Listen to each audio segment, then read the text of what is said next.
Oi galera, tudo bom? Tô aqui então para fazer mais uma aulinha, né? A nossa sexta aula de SISTU para o terceiro ano, certo? Nós vamos hoje encerrar o conjunto das relações ambientais do SISTU. Nós já falamos do subsistema econômico, do ecológico, do social e aí agora a gente fala do cultural e encerra os 4 subsistemas desse conjunto, tá certo?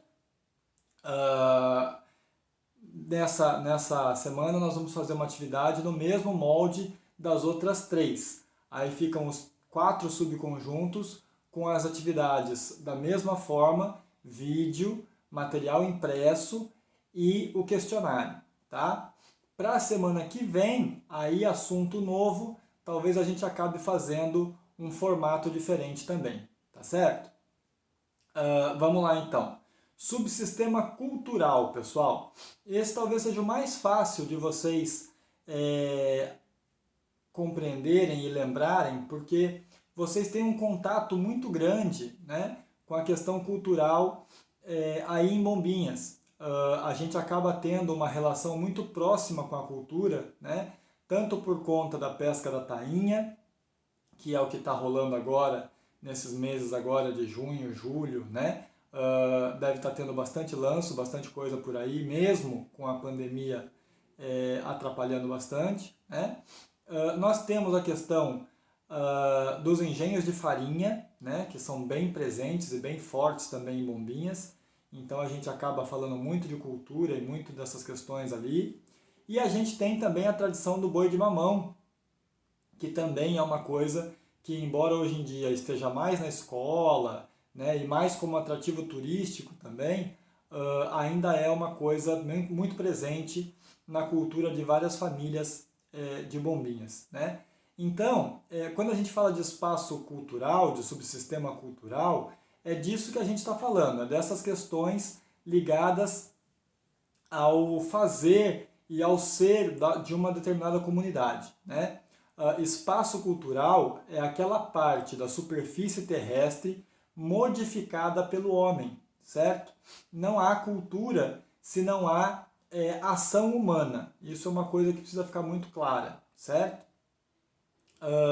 E não existe uma única cultura, né? Bombinhas também é um exemplo maravilhoso disso, porque mesmo quem é nativo de Bombinhas hoje já sofre várias influências e tem várias características. Você não consegue definir o nativo de Bombinhas como sendo um tipo específico. Ele já sofreu várias influências, né? A própria farinha de mandioca, né? O próprio engenho, a mandioca não era uma questão açoriana, por exemplo, ela era uma influência indígena que foi associada, né? Então não existe uma cultura única e uma cultura só num determinado lugar, né? Ele acaba sofrendo uma série de interferências e de modificações e tudo isso. E então quando a gente fala assim, a cultura brasileira, por exemplo, como é que eu vou definir a cultura brasileira? É muito difícil, porque existe a cultura brasileira no Rio Grande do Sul, é uma, a cultura brasileira do estado de São Paulo é outra, a cultura brasileira do povo carioca, a cultura brasileira do nordestino, a cultura brasileira do pessoal do norte, né? Então, assim, você vai ter características muito, muito, muito diferentes e todas essas culturas formam a cultura brasileira, certo? Então, a gente às vezes tem esse costume, né, de falar que Blumenau, por exemplo, é alemã.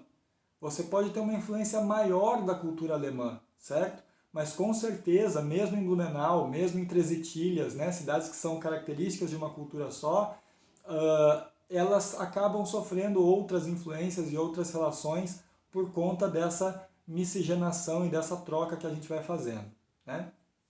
Essa troca, inclusive, ela acaba proporcionando uma série de outras questões que nós vamos abordar um pouquinho mais para frente, tá?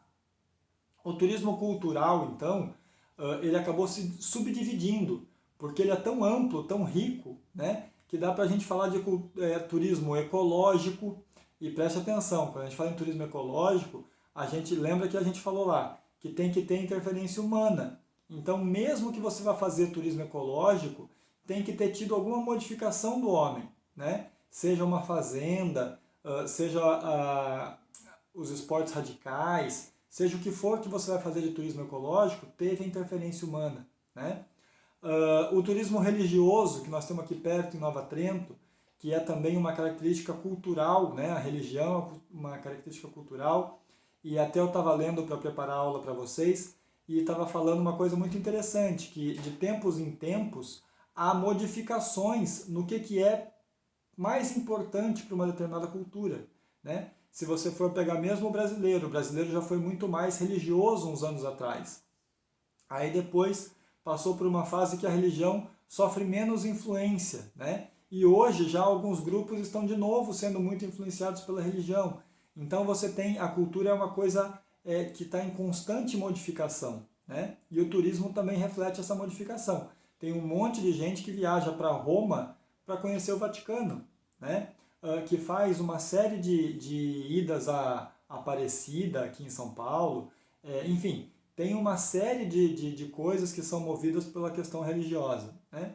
E as questões artísticas também, né? Que são muito importantes e muito marcantes dos povos e vão registrando esses povos, tanto características artísticas arquitetônicas dos lugares, né? Que influenciam nas construções dos prédios, das coisas, como também na pintura, no cinema, enfim, em todas as áreas que a arte abrange aí, certo? Então o turismo ele acaba contribuindo de forma direta e indireta para a manutenção da cultura dos lugares, né? Por quê? Porque essa troca de experiência de forma direta, para a gente falar de forma direta como é que o turismo atua, essa troca de experiências que ele permite, né? Você veja, hoje, por exemplo, já existem pousadas aqui em Bombinhas que constroem churrasqueiras, por exemplo, no estilo argentino, né, para fazer churrasco, para fazer carne no estilo argentino, certo? Por quê? Porque foi influenciado pelo povo que vem de lá e que diz, não, é assim que se faz churrasco, é assim que se assa uma carne, etc. e tal, né? Você tem então essa troca direta de experiências e ao mesmo tempo o argentino que vem para cá e vai fazer uma carne, ele de repente aprende com o nativo de Bombinhas como é que se deve fazer um peixe, né? Então ele traz a cultura dele para cá, mas ele também leva a nossa cultura para outros lugares, certo? O turismo contribui para isso. À medida que a gente vai conhecendo melhor a cultura do outro, é mais fácil de eu aceitá-la, né? Tem gente que fala com tanto preconceito de outras religiões, da religião muçulmana, da religião né, dos árabes de uma forma geral, e faz isso por quê? Por puro desconhecimento, por pura ignorância, né? Porque quando a gente estuda um pouquinho, quando a gente conhece um pouquinho, a gente vai ver que eles às vezes têm valores até parecidos com os valores de outras religiões e que a gente simplesmente não sabia que existiam, né? As religiões de matrizes africanas, que ainda hoje sofrem tanto preconceito no Brasil, né? Por quê? Porque foi nos ensinado a deixar de lado, a não respeitar, a não tolerar esse tipo de coisa. À medida que o turismo permite que a gente vá mais para regiões da África e conheça melhor os porquês das religiões deles, é mais possível, mais provável que a gente acabe aceitando e conhecendo e respeitando melhor, certo?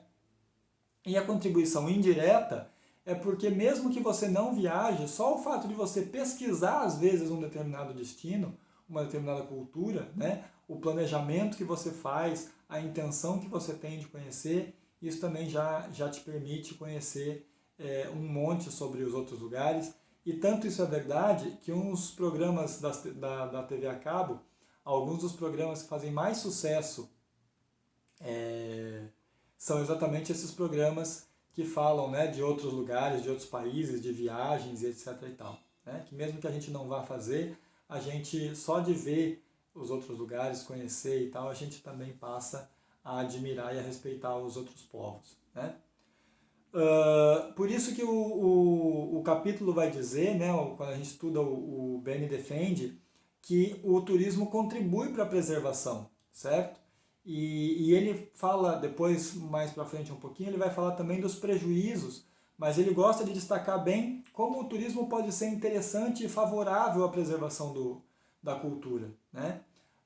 É claro que se a gente não tomar cuidado, a gente acaba achando que a cultura do outro é mais valorosa do que a nossa e acaba escondendo a nossa para assumir para a gente a cultura do outro, né? A gente aqui no Brasil tem muito esse espírito de vira-lata que a gente fala, de achar que sempre o do outro é melhor, né? Então, a comida de fora é melhor, a roupa de fora é melhor, o sapato de fora é melhor, e aí a gente às vezes acaba colocando aquilo que é nosso meio de lado em detrimento, né, de culturas e de costumes que vieram do exterior, né? A gente tem que tomar cuidado com isso também. Mas, de uma forma geral, o turismo contribui para a preservação, né? E, e ele vai falar isso também bastante no capítulo que vocês vão estudar, nos textinhos que vocês vão ler, certo? Aí a gente aponta que tem dois jeitos de você fazer essa questão da preservação cultural. Uma é você incentivar que as empresas privadas, né, as pessoas, cuidem dos seus imóveis, cuidem dos seus patrimônios e tenham coleções particulares, certo? E a outra forma é o poder público, né, os governos assumirem para si essa função, certo? E o Benny apresenta dois exemplos. Ele fala dos Estados Unidos e da França. Nos Estados Unidos, segundo ele, é mais dividido. Tem uma participação muito importante, que é até interessante que ele cita, uma participação muito importante do governo americano na preservação da história e da cultura dos Estados Unidos, né? Então tem muito investimento, muito dinheiro público. A gente quase não ouve falar que o governo americano gasta dinheiro público para fazer as coisas, né? Parece que é tudo iniciativa privada. E o Benny fala que não, que tem muito dinheiro público investido na preservação cultural, né, lá nos Estados Unidos, mas tem também muita parceria com empresas privadas, né? Eles têm essa forma aí bem diversificada de fazer. E a França, segundo ele, não. A França já está mais concentrada no poder público. É o poder público que puxou para si, né, o dever de cuidar e de manter, e de restaurar e de preservar o patrimônio, certo? Então ele faz essa divisão, né? E aí ele coloca que os patrimônios culturais muitas vezes são transformados nos principais atrativos dos lugares, dos lugares turísticos, né? E ele cita dois exemplos, um o Machu Picchu, no Peru, e outro a cidade de Ouro Preto, aqui em Minas Gerais, aqui no Brasil, né? Que ele diz que são praticamente visitadas quase que exclusivamente por questões culturais, né? E aí é fácil da gente perceber também por que, que ele fala isso e por que, que essas cidades são usadas como exemplo, né?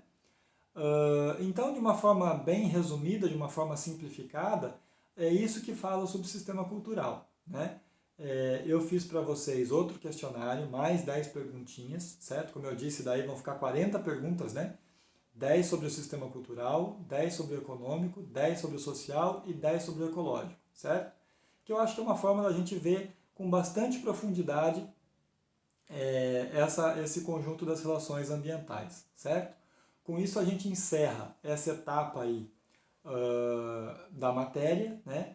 E aí na semana que vem eu vou ver se trago novidades para vocês com outro assunto, com outra discussão, tá certo? Espero que vocês estejam conseguindo fazer. Essa semana eu recebi muito pouco feedback, muito pouco retorno de vocês, né? E gostaria que vocês entrassem mais em contato dizendo se está tudo bem, se está tudo em ordem, o que a gente pode melhorar, tá bom?